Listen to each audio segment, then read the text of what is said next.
You and I were talking in the car earlier about the hardships of homeschooling. And the last thing I want to do is sit here and make it sound like homeschooling is always easy and it's always fun. And there is a lot of joy in homeschooling. There are so many blessings, but it's also hard. Yeah. Sometimes. Talk through some of the difficulties that your family has had with homeschooling. Well, first, I think it's really important for us to be realistic about anything that we take on. There's nothing that's worth doing in this life that's easy. Have you been married for more than 5 minutes? Am I right? Yes. So it's worth it, right? We don't do something because it's going to be easy. We do something because we know that if what the Bible says is true, if we don't give up, there's a harvest coming. And we're looking ahead beyond the hard days. I love to tell homeschool moms that a bad day does not make a bad mom. Bad homeschool day, I really believe this, and I've told this to my daughter now as she's beginning to homeschool my grandsons.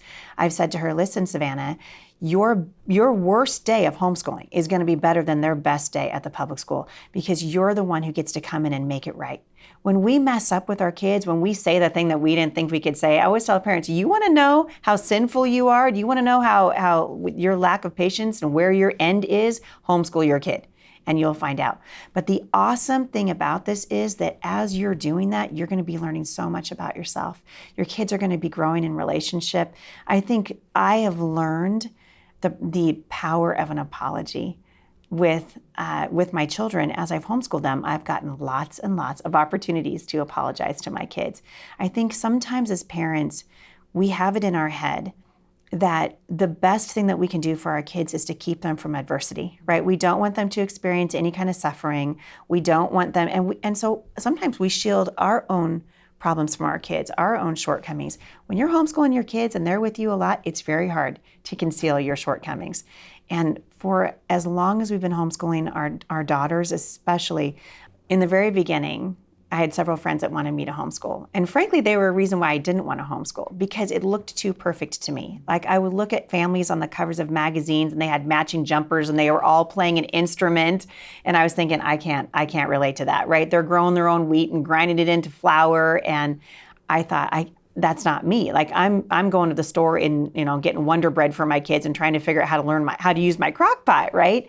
And I realized very quickly that the best thing about homeschooling wasn't the fact that we had it all together. It was the fact that we were learning to live together, the fact that we were learning to grow together and learn together. And we learned through our mistakes and through our weaknesses. There was a point in which I learned very quickly that I'm not going to be the perfect homeschool mom. And I want my kids to know two things when they leave my house.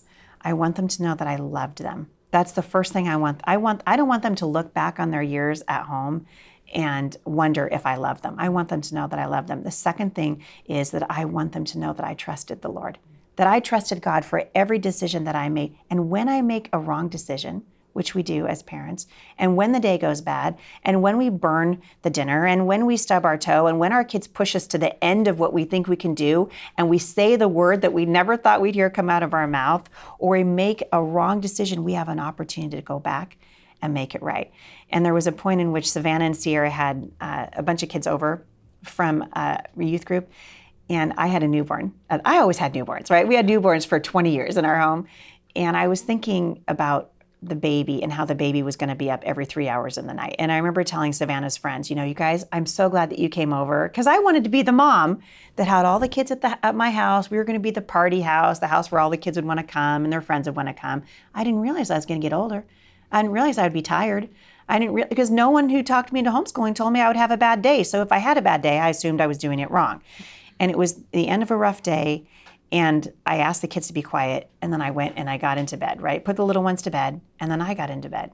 Well, the kids in the kitchen, there are a whole bunch of teenagers in there. Do you think they were quiet?